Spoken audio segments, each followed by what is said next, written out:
ceux qui ne me connaissent pas, je m'appelle Maxime Elias. Pas de moquerie.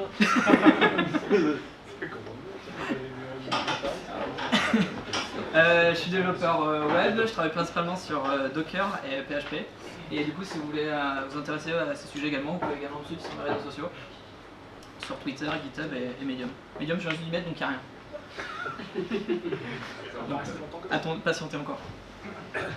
Donc moi, je vais vous parler de l'asynchrone et avec Symfony Messenger pour faire de l'asynchrone en PHP.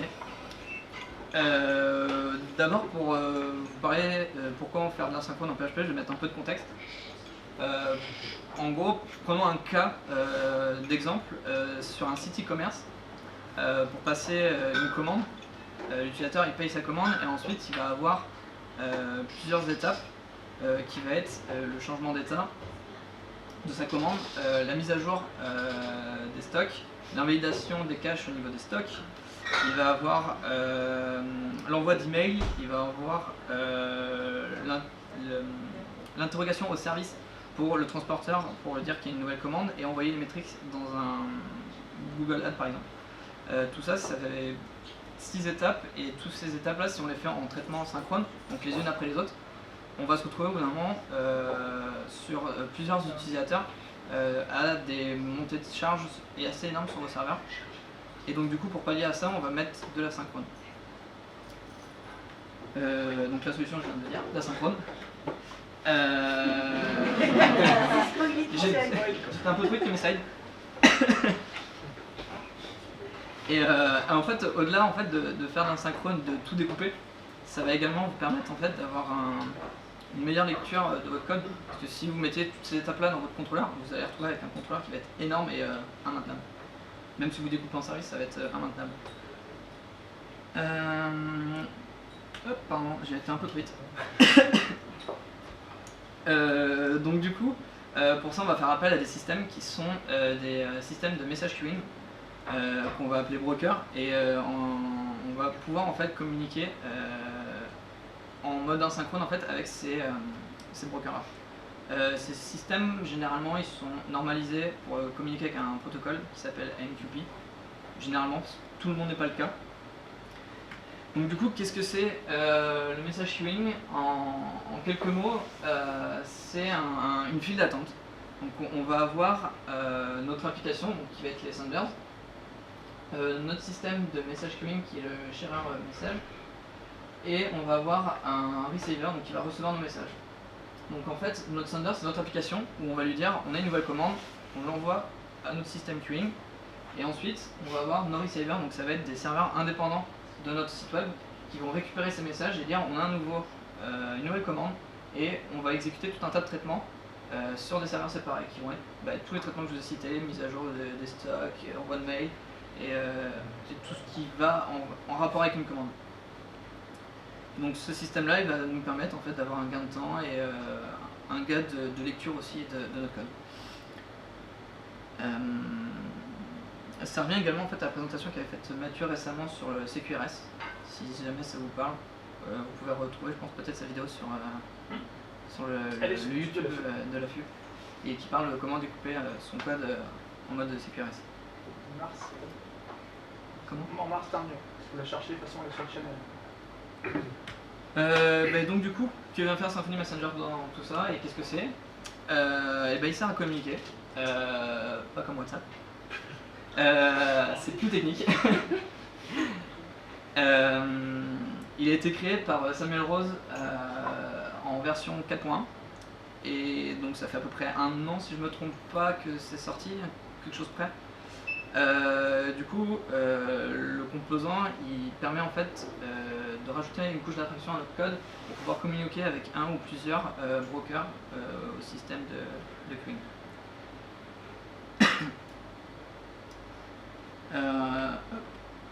Donc les features, donc qu'est-ce qu'on a dans Messenger? On va avoir un message.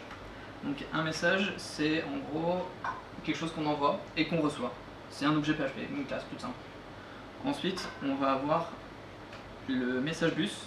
Donc le message bus c'est un peu le composant principal, enfin la feature principale du composant qui va permettre en fait de transporter, d'orienter nos messages dans notre application.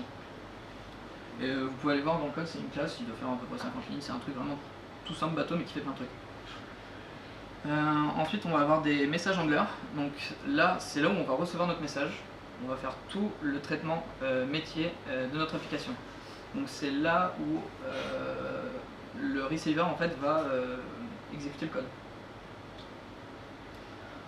Ensuite on a une notion d'adapteur qui va permettre de supporter plusieurs types de transporteurs, type AMQP, Apache Kafka, Amazon, SubPub. Maintenant nativement on a également Redis et Doctrine. Après on a une notion de middleware. Donc là le middleware c'est comme sur les principes de HTTP, ça va permettre de faire passer notre message dans une série d'objets pour pouvoir faire des instructions avant, type validation de notre message ou par exemple créer une transaction Doctrine si jamais on veut faire de la persistance avec notre base de données sur notre traitement de notre handler. Et pour terminer, on va avoir un worker. Donc un worker, c'est le script qui va permettre en fait de récupérer les messages dans notre système de message queuing et de traiter notre handler. Donc ce worker, il tourne généralement sur nos receivers, donc nos serveurs spécialement dédiés pour ces traitements-là. Donc qu'est-ce qu'on a schématiquement? On va avoir un schéma qui ressemble à peu près à ça pour le moment. Donc on va avoir nos messages qui sont envoyés dans le message bus et le message bus lui va exécuter nos traitements métiers. Le message bus c'est un service Symfony tout simple, donc vous pouvez le récupérer très facilement dans votre code. Ensuite pour la partie asynchrone, parce que tout ça en fait pour le moment ça va être que synchrone, et pour la partie asynchrone on va rajouter la notion d'adapteur. Donc il va en fait à la place, notre message bus, il va voir qu'on aura configuré des adapteurs, et il va dire non, je ne lance pas le traitement maintenant de mon handler, mais je l'envoie à mon transporteur, qui va être par exemple mon RabbitMQ, qui va stocker le message dans la file d'attente pour ensuite être traité après. Et donc finalement on va avoir un schéma comme ceci où là ensuite on va avoir notre worker qui va récupérer nos messages sur le transporteur pour les envoyer dans le message bus, et le message bus lui va exécuter notre traitement métier. Et donc à tous ces transporteurs on va pouvoir avoir du Amazon SQS, du Google PushSub, je crois que j'en ai déjà cité tout à l'heure, mais en gros tout ce qui va être système queuing, même du Redis, même si c'est pas forcément la fonction principale, mais on va pouvoir connecter sous ce genre de services. Donc comment on l'installe? Tout simplement Composer Requires Messenger, donc avec Symfony Flex maintenant et les Recipe direct dans votre projet Symfony, vous allez pouvoir tout de préconfigurer, et ça va être génial, vous allez pouvoir commencer direct votre développement et avoir quelque chose de sûr. Et pour la version 4.3 qui a apporté pas mal de nouveautés, il va y avoir une nouvelle Recipe bientôt qui est actuellement en cours de review et qui va être disponible bientôt pour la 4.3. Voilà. Une Recipe qui est mieux du coup? Ouais, parce qu'elle va intégrer des nouvelles fonctionnalités type des exemples sur Redis, Doctrine, et comment configurer tu vas avoir une option supplémentaire qui va être quand ton message il échoue, tu vas pouvoir le rejouer dans un autre système de messages. Donc qui va permettre de redéfinir là où ton message retombe si jamais tu as un problème.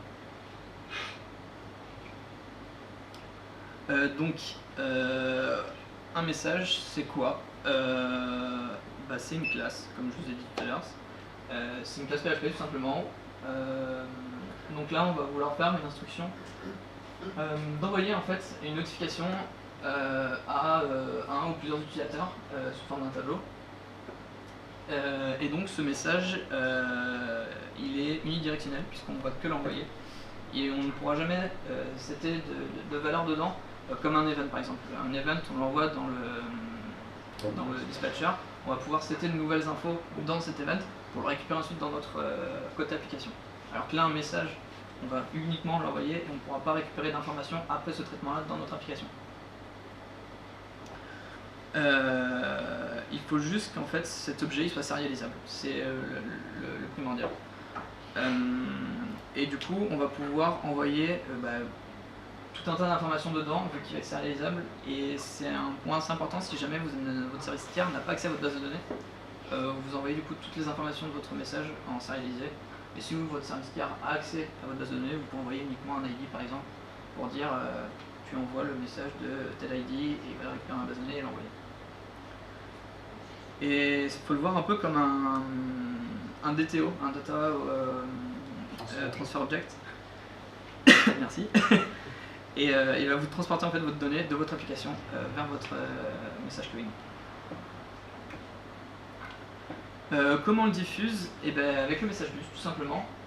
Avec l'injection de dépendance, tout simple. Donc dans votre contrôleur, vous allez pouvoir directement appeler le message bus interface. Donc je vous ai mis les lignes les plus importantes. S'il y en a jamais qui ont déjà vu la présentation de Samuel Rose, ça y ressemble grossièrement, parce que je me suis un peu inspiré de sa présentation. Et on va du coup dispatcher notre send notification dans notre bus avec notre message et à quel utilisateur on va envoyer ce message.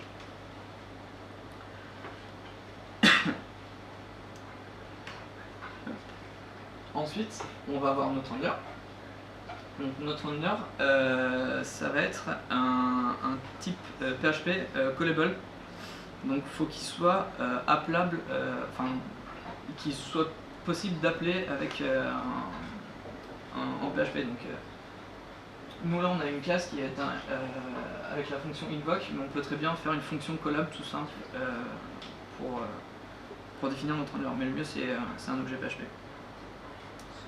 Et là du coup on commence en fait à voir déjà un peu une ligne qui se trace de notre découpage en fait, de notre logique métier, qui va être une partie dans notre contrôleur et une partie dans nos... un message va obligatoirement notre pair avec un handler, sinon votre application va vous dire un grand stop direct, puisque en fait un message doit obligatoirement avoir quelque chose derrière qui prend son message et qui le traite. S'il n'y a rien, vous allez avoir une erreur de votre application. Et vous allez vite le savoir.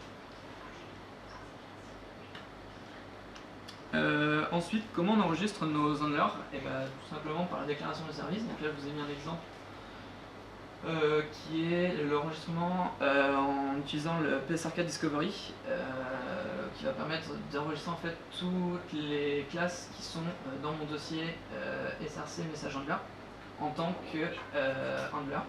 Et je dis c'est un handler avec le tag Messenger Message Handler. Il y a 4 possibilités de le faire.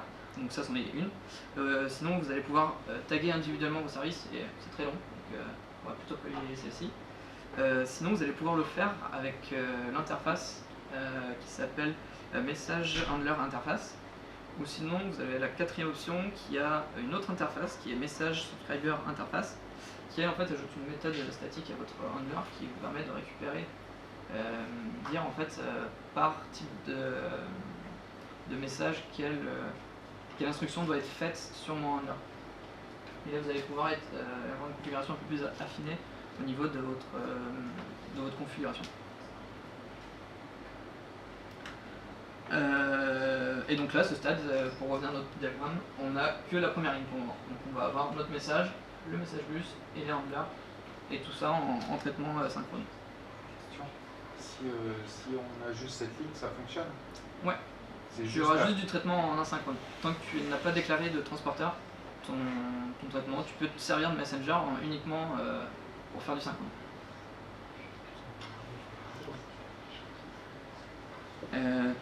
Et donc du coup, c'est là où on va commencer à avoir des petits problèmes, parce que par exemple, si je dois envoyer à 50 personnes le message, ça devient très très long. Et du coup, on a des temps qui sont pas cool et qui sont assez longs. Donc si on a ça encore plus, parce que là c'est que pour 50 utilisateurs, mais si jamais on a encore plus, vous multipliez par le nombre que vous voulez, le temps de chargement de la page, et ça va être très très long. Et donc du coup, qu'est-ce qu'on va faire? Et on va mettre de l'asynchrone partout.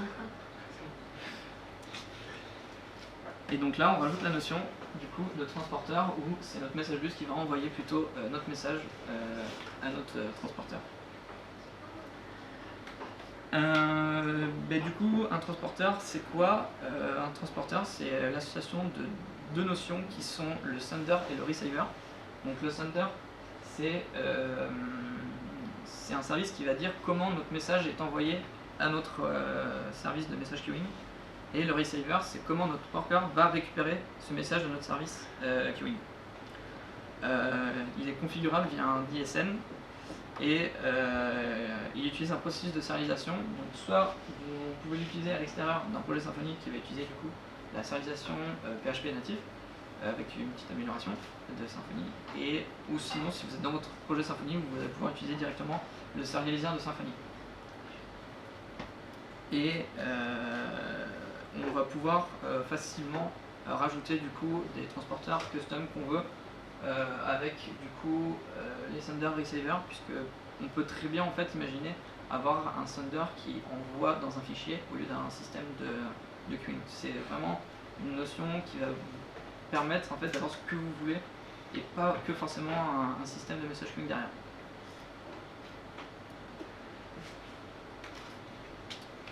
Donc du coup, les adapteurs, principalement on utilise le protocole AMQP, mais pas que. On va avoir certains services qui sont pas tout à fait, qui respectent pas forcément ce protocole-là. Et donc du coup, on va pouvoir rajouter des adapteurs à notre projet. Et pour ça, il y a un projet qui s'appelle QInterop, qui est en quelque sorte de PHP Feed pour ceux qui connaissent, qui recense en fait toutes les manières de queuing qu'il existe en fait en PHP et de gérer ça de façon uniforme. Ensuite, on a un deuxième projet qui est le MQ Bundle, donc qui lui est pour intégrer le projet QInterop dans un projet Symfony et pouvoir récupérer ces messages, enfin ces transporteurs. Et un troisième projet qui est MQ Messenger Adapter, qui lui va vous permettre de rajouter l'adaptation en fait, du bundle avec votre composant Messenger pour pouvoir utiliser les transporteurs dans votre projet et dans votre composant Symfony. Donc si vous faites appel au dernier, automatiquement vous aurez les deux autres au-dessus. Et donc grâce à ça, on va avoir plusieurs connecteurs, il y en a une quinzaine de mémoire, et ça reprend à peu près les principaux que j'ai cités tout à l'heure. Mais du coup, on va avoir une notion de routing pour dire mon message, il ne faut pas qu'il soit exécuté maintenant, mais il faut qu'il soit envoyé dans mon transporteur. Et donc tout ça, on fait avec du routing, configuration YAML toute simple, au niveau de votre configuration, framework messenger routing, vous allez définir en fait votre message et là où il y a marqué default en fait, c'est le nom du transporteur. Donc là vous allez pouvoir dire tu utilises ce transporteur là. Et on va pouvoir chaîner les transporteurs en mode tableau. Donc on va pouvoir dire ce message, tu ne le diffuses pas que pour par exemple un seul broker. Tu vas pouvoir me les envoyer sur 3 ou 4 si on en veut plusieurs.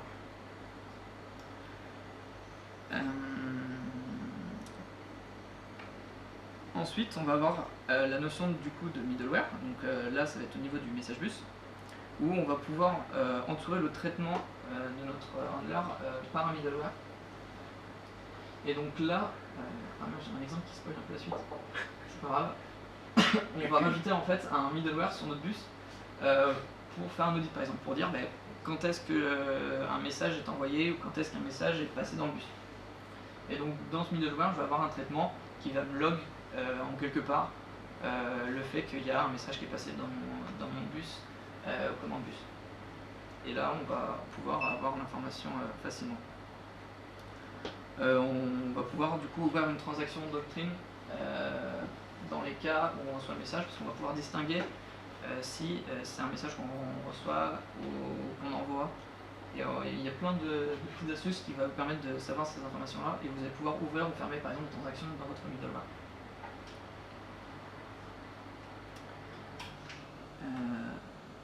Et donc ensuite on va avoir le worker, le principal qui va être là pour consommer nos messages.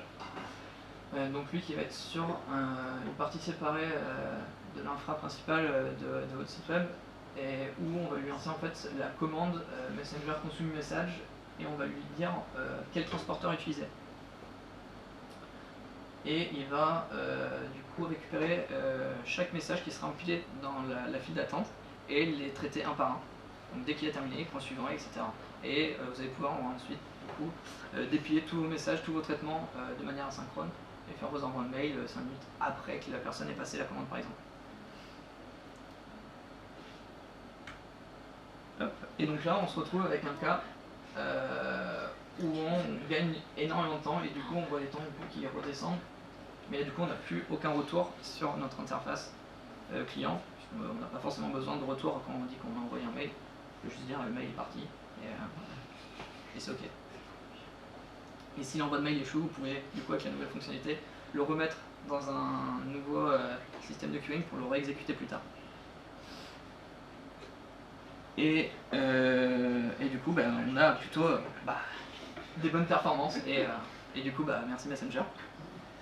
Et si on regarde au niveau de notre worker, on va avoir quelque chose qui va ressembler à ça, où on va voir du coup toutes les notifications qui sont envoyées. Hop. Et donc ensuite, quelques petits suppléments, faire du multibus, parce qu'on va potentiellement vouloir utiliser différents bus pour différents traitements. Exemple, je vais vouloir avoir un bus qui va se charger principalement d'envoyer mes mails, et un bus spécialement pour le traitement de la commande. Ou par exemple dans le bus du traitement des commandes, on va mettre un middleware supplémentaire qui va être la validation par exemple de la commande qu'elle a bien été payée, ce genre de choses là, pour ensuite avoir un traitement métier et qui potentiellement dans ce handler de ce premier bus va redispatcher un nouveau message dans notre autre bus qui va envoyer le mail. Et donc du coup on va pouvoir enchaîner comme ça plein d'interactions entre nos bus et nos handlers. Parce que oui, depuis un handler, on peut rappeler un autre bus. On va pouvoir faire plein de choses. Et donc là, on va pouvoir du coup définir, par défaut, j'utilise le command bus et j'ai deux bus, donc commande et event bus. Et on va pouvoir en rajouter autant qu'on veut. Et là, vous allez me dire, mais du coup, comment on choisit le bon bus qu'on veut? Et on va pouvoir tout simplement faire avec l'auto-wiring. On va pouvoir en fait prédéfinir, utiliser le binding local, si je ne me trompe pas. Local service binding, pardon. Où on va pouvoir en fait mapper notre service par rapport au nom de notre variable. Donc si on fait appel au message bus interface et que ma variable c'est $eventBus, et il va appeler mon bus d'event et pas mon bus de commande. Et donc on va pouvoir définir en fait tout un tas de binding comme ça par rapport à nos services et nos variables. Et une autre petite notion, donc c'est ça ce que je vous parlais tout à l'heure, par exemple pour savoir quand est-ce qu'on envoie ou reçoit, c'est les enveloppes et les stamps, où on va pouvoir, en fait chaque message qu'on envoie, on l'envoie dans une enveloppe. Donc vous pouvez dispatcher directement en fait, votre message dans le bus, mais si vous regardez dans le code un peu plus bas, vous allez voir en fait il y a un wrap sur l'enveloppe, sur votre message, avec une enveloppe qui est faite avant d'être envoyée dans votre transporteur. Et donc sinon on peut manuellement rajouter notre message dans l'enveloppe et lui dire tu me l'envoies avec un stamp. Donc là le cas c'est un serialization configuration pour le dire tu m'envoies les données de mon objet qui font partie de ce groupe de serialisation. Des données sérialisées dans notre objet. Mais après on a plein de cas, on va pouvoir dire du coup on en a qui sont automatiquement mis pour dire ça c'est un message de type qu'on reçoit, ou alors de type qu'on envoie. En fait, il y a plein de stamps qui existent par défaut dans Symfony, et vous allez pouvoir faire tout un tas de jolies choses avec. Et c'est tout pour moi.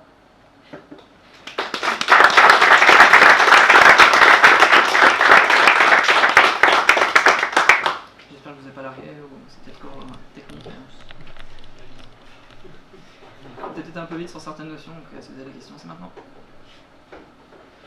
Il y a beaucoup de magie.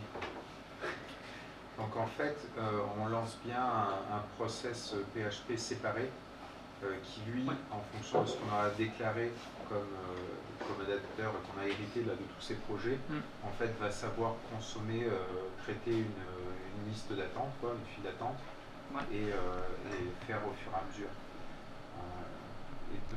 Par contre, il faut lancer ce process.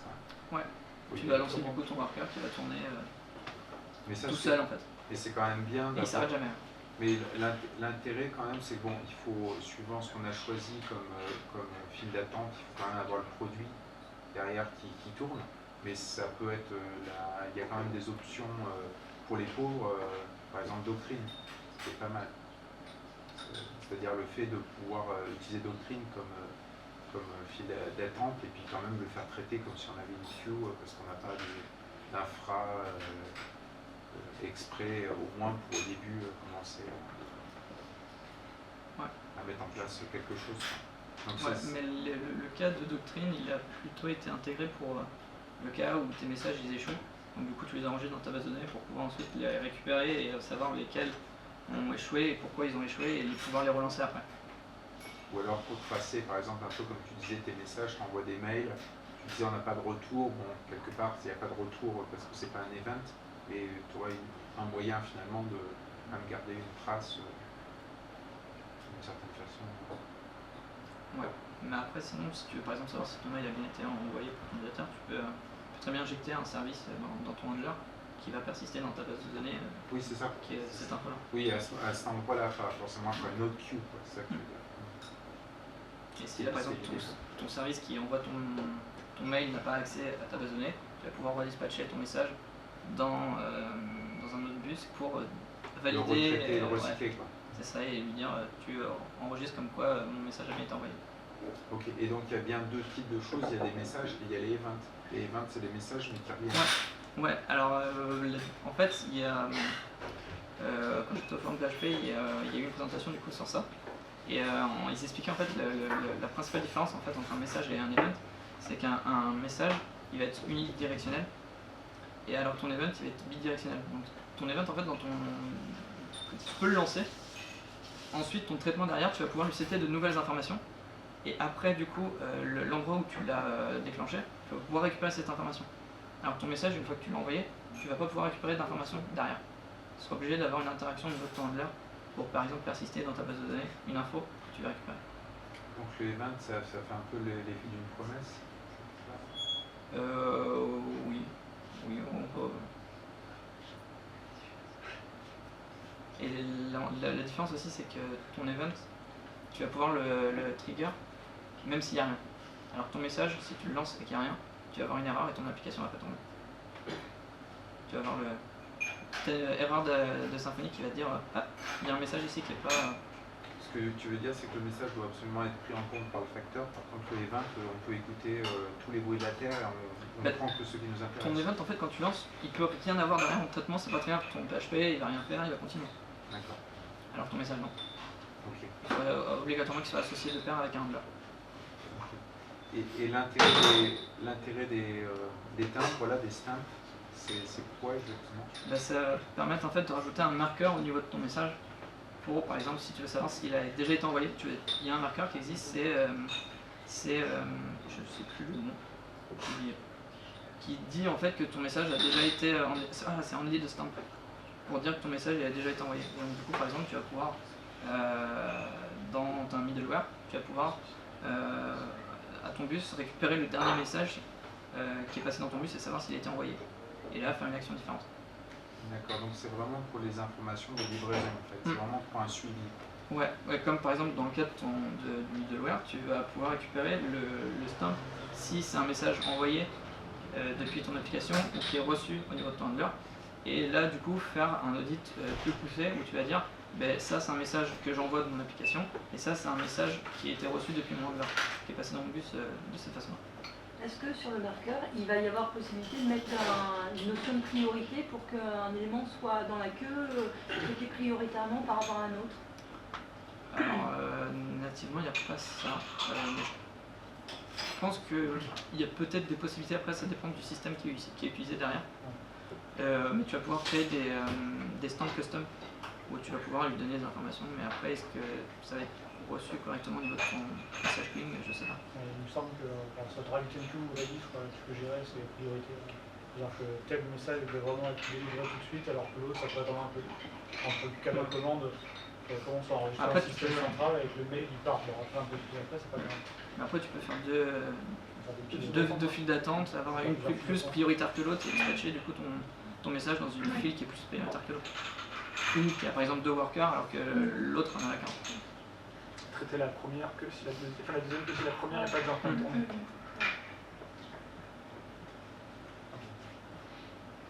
T'estimes beaucoup le temps, le gain de temps sur quand c'est fait à la main, on va dire, donc tu dois implémenter quand tu fais la MQP avec quelle bibliothèque, etc.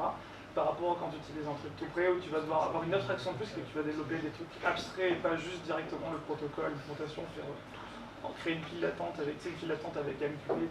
Enfin, genre, tu prends RabbitMQ par exemple, le plus connu, je pense, donc logiquement sur la communauté le plus développée autour, tu vas trouver un peu de doc normalement quand même, avec PHP en plus. Je pense qu'il y a beaucoup de différences entre utiliser une interface de message en fait, plutôt qu'utiliser directement j'ai pas genre n'importe quoi, et puis le RabbitMQ ou un truc comme ça. C'est bien les questions compliquées. Ouais, c'est un retour d'expérience, ça serait difficile, tu verras quand tu l'as pas testé, tu sais pas. Mais j'ai pas de comparatif donc je pourrais pas te répondre. Là c'est toujours pareil, tu rajoutes une bonne couche d'abstraction par-dessus, mais du coup t'as pas à gérer ce qui est en dessous, quoi, les dépendances. Quoi, donc, ouais. Parce que je sais que le support RabbitMQ par exemple, il est très communautaire, il y a quelques bibliothèques qui traînent par-ci par-là pour faire avec PHP, et puis s'ils font pas ce que tu veux, enfin bref. Mais après, avec cet avantage-là, c'est que tu peux switcher de l'un à l'autre facilement. Parce que tu as envie de changer. Bah là, ouais, je fais pas ça tous les jours. Non, tu fais pas ça tous les jours.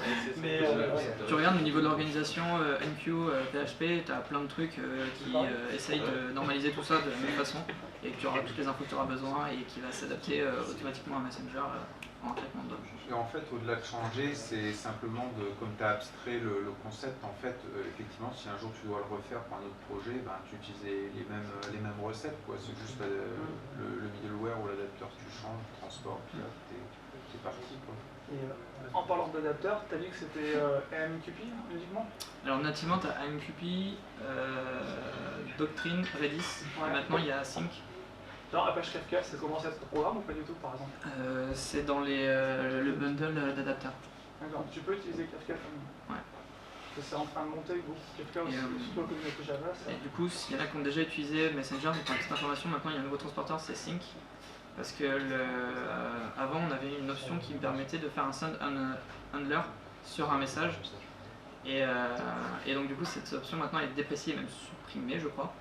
Et c'est l'inconvénient d'utiliser des composants bêta, mais qui sont quand même cool. Et du coup, maintenant, on utilise le Sync Transporter qui va automatiquement exécuter votre message. Du coup, en plus, une petite question par curiosité, est-ce que tu peux voir le contenu de la queue sans consommer les messages de ligne de commande? Ouais, il y a une commande que tu peux récupérer, j'ai oublié le nom, je crois que c'est show, message... Non, mais c'est juste pour savoir si ça existait. T'as ça. Autre question. Du coup, le fait que ce soit vraiment beaucoup plus rapide que ta première solution qui traitait tout de manière synchrone, c'est le fait qu'en fait, quand tu mets tes messages, tu les entasses dans la file d'attente, derrière, en fait, tu as des systèmes qui sont capables, eux, de lancer des traitements en parallèle, quoi. C'est ça? C'est pas forcément en parallèle, c'est le fait de pouvoir décharger en fait ton serveur principal qui est là où tu auras tous tes utilisateurs finaux qui vont se balader sur ton site e-commerce, de pouvoir libérer la charge et que ça trace et que tu aies une meilleure expérience pour tes clients. Oui, voilà, c'est une meilleure qualification de finalement cette performance que tu recherchais, c'est de dire j'enlève ma charge du serveur qui est là pour faire de la gestion et recevoir les utilisateurs et je le mets sur des serveurs dédiés à faire tel traitement et potentiellement des traitements lourds. Et aussi, un des intérêts de ça, au-delà d'envoyer plein de petits messages, c'est aussi de faire des traitements très longs peut-être. Il y a même plus que ça, parce qu'on en parlait avant de faire sur Max là, c'est que le message queuing, ça permet de faire d'abord du load balancing, déjà de répartition de charge pour le même traitement, ce que tu ne pourrais pas faire avec un système vraiment monolithique synchrone. Ça s'approche du buzzword microservice dont on a parlé il n'y a pas longtemps, ce que faisait Mathieu et au mois de mars là, sur le CQRS, qui a au moins la décence d'être une règle de décomposition service. Des fois, c'est services complètement différents, ça ne va pas dans le même langage. Et tu as un dernier truc qui est important aussi, comme disait Mel tout à l'heure, c'est le fait de pouvoir répondre sans avoir fini, ce qui est bien. Parce que tu as déjà ça dans Symfony, si de base tu fais des traitements une fois que le front-end a retourné la réponse, tu continues à faire des traitements dessus en pseudo-asynchrone. Et tu as aussi le hard beating, c'est-à-dire en fait tu détectes si tes machines sont toujours en vie ou pas. Parce qu'on disait, je vais te montrer un exemple au jour, on en parlait. Quand tu as des serveurs qui font, tu sais, des requêtes, je montre l'exemple avec le pizzeria, qui disent mec là 1, 2, 3, 4, 5, 6, 7, 8, 9, 10, et là boum, ton serveur tombe. Comment tu gères le fait que les requêtes 6, 7 et 10 qui étaient à la fin vont être exécutées, pas exécutées, qui va les prendre, comment tu répartis, et est-ce que l'autre n'est pas déjà en train de les faire si le serveur revient. Donc tout ça aussi, c'est bien d'avoir un message broker pour ça. Ça permet de répartir la charge, y compris dans la logique de traitement des tâches. Ouais, parce que dans le cas par exemple que je citais du contexte de ta commande, sur les 6 étapes, si jamais il y en a une qui échoue, tu vas avoir ton utilisateur qui va être bloqué, et par exemple son mail ne sera pas envoyé, et il va dire mince, j'ai payé, je sais pas si ma commande est partie, et là du coup tu vas avoir une problématique. Alors quand c'est en synchrone, tu vas pouvoir dire réessaye le message jusqu'à temps qu'il passe. Bien sûr, il faut que tu regardes pourquoi, sinon si tu réessayes sans regarder, il partira jamais. C'est un des vrais flips des développeurs, ça, quand tu commences à déléguer en asynchrone, de perdre le traitement, de dire oui, il n'a jamais été fait, tu vas te faire défoncer par le client parce que c'est jamais parti, c'est une autre. Ça fait peur, ça. La difficulté, c'est aussi ça, c'est les ordres d'exécution et de pouvoir avoir une sorte de traçabilité, de dire est-ce que ça s'est bien produit. Voilà, comme tu dis, au début, on a toujours un peu peur, donc même si on se dit ça va bien se passer, on se dit le fait de le faire dans le désordre, est-ce que voilà, c'est de pouvoir d'être tracé, mais au final, ça fait le boulot. T'as les logs à côté aussi. Oui, c'est ça. Puis l'avantage, c'est que tu mets pas le traitement dans le message queue, tu mets juste le message d'exécution du traitement. Finalement, normalement, c'est assez compact un message, tu mets pas trop de trucs dedans. Du coup, il y a une notion qui est très importante, c'est entre la valeur ce qui est un message, ce qui est un événement. Et généralement, on dit que l'événement est au cœur, c'est qu'en fait, il faut qualifier les événements. C'est-à-dire que c'est pas un message, tu pourrais dire, il y a juste le texte qui change. Et un événement, en fait, il a différentes natures, donc c'est fortement typé. Et en fait, en fonction des types, c'est ce que je disais, tu les traites de manière différente. Et ces notions-là, elles sont aussi assez importantes. On n'a peut-être pas assez tôt que là pour pouvoir travailler avec ça, mais c'est super important. Au forum PHP, il décrit en fait la différence que l'event était là pour adapter l'exécution de ton code, enfin, de ton application, alors que le message était uniquement là pour informer.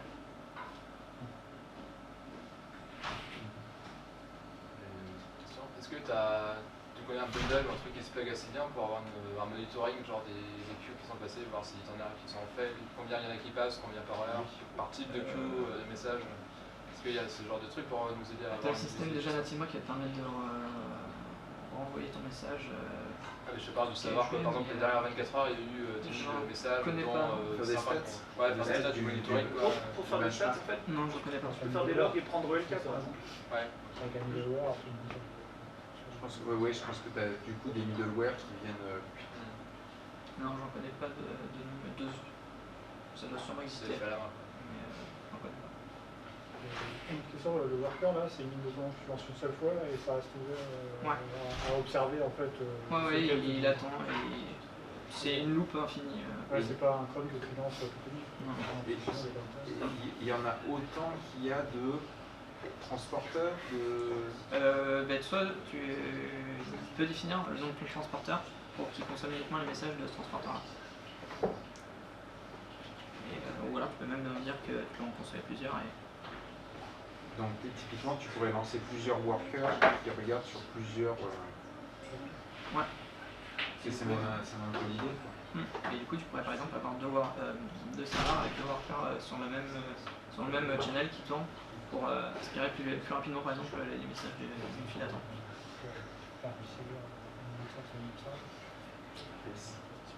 Oui, Alexandre. Tu peux limiter le nombre de messages consommés par ligne de commande? Aucune idée, comment tu gères du coup les fuites de mémoire en PHP? Ah bah normalement le script il devrait crash au bout d'un moment. Mais là, si ça crache et que tu le relances et que ça recrache, c'est qu'il faut que tu te poses des questions du coup. Du coup la question c'est mon process, s'il y a quelques mégas qui se rajoutent à chaque consommation de message, vous demandez il va peut-être lâcher cette fois. Donc tu le relances comment? Tu le relances par contre, tu le relances à la main sur le serveur. J'ai pas été jusqu'à là, donc je pourrais pas te répondre. Je suis sûr que tu as déjà la réponse en plus. Pour la gestion d'asynchrone sur du Magento, j'ai dû faire ce truc-là à la main avant que le composant sorte, parce que j'ai un peu la rage. Et l'astuce que j'avais pour éviter les fuites de mémoire, c'est que je consommais que X messages par exécution. Ouais. Par contre, je lançais toujours toutes les minutes la consommation des messages. Après, tu peux définir un cron pour vérifier si ton worker tourne toujours et relancer si. Oui, pour relancer si je ne tourne pas. Ouais. Là, c'est pour savoir si on petite astuce pour les fuites de mémoire. Comment se gère la gestion du crash? Admettons, là, ça reçoit un message, ça commence à le traiter, ça plante, le message il est toujours dans la queue, il a déjà été enlevé. Enfin, je veux dire, il va pouvoir être réutilisé par un autre service qui va pouvoir relire le message qui n'a pas pu être traité. T'as un retour. Ton message, tu dis bah c'est bon, il est parti, tu supprimes l'arrêt, tu déchires, c'est pas un vrai message de la poste. Tu dis juste, il est parti, vas-y, tu m'as pas répondu, bah tant que tu m'as pas répondu, il repart. Je ne parle pas de celui qui enregistre le message, mais celui qui va le traiter. Bah tant qu'il Donc il n'a pas dit qu'il avait fini. C'est une copie. Ça aussi, ça peut être une bonne fuite de mémoire, mais en remplissement de base en masse. Après, ça dépend aussi du système de queuing, parce qu'il y en a comme Orbital2 qui stocke dans une base derrière tous les messages, et t'en as d'autres, c'est juste en mémoire. Du coup, dès que Et surtout vis-à-vis de ce genre de choses aussi. Tu fais un backup quand tu shutdown correctement, il s'éteint, il se regarde, il dump et il recharge là où il en était dedans. S'il a la possibilité de se faire brûler. Ça, si tu le fais cramer, c'est derrière. Après, ce qui se passe dans ces cas-là, c'est que tu as des applications avec, comme vous pouvez voir Mathieu, avec de l'event sourcing, où ils vont tracer toutes les actions qui ont été enregistrées et faites sur l'objet, et du coup, s'il y a un crash, il sera capable de toutes les revenir en ordre. C'est pour ça, ouais. L'idée, c'est au moins tu as sauvegardé le visuel en base de données, et dans les messages, tu fais transiter que l'action et l'identifiant de l'action. Tu dis pas, je vais transiter toutes les données, puis après, elles sont perdues si elles sont perdues. Tu donnes juste l'instruction de faire le traitement, c'est tout.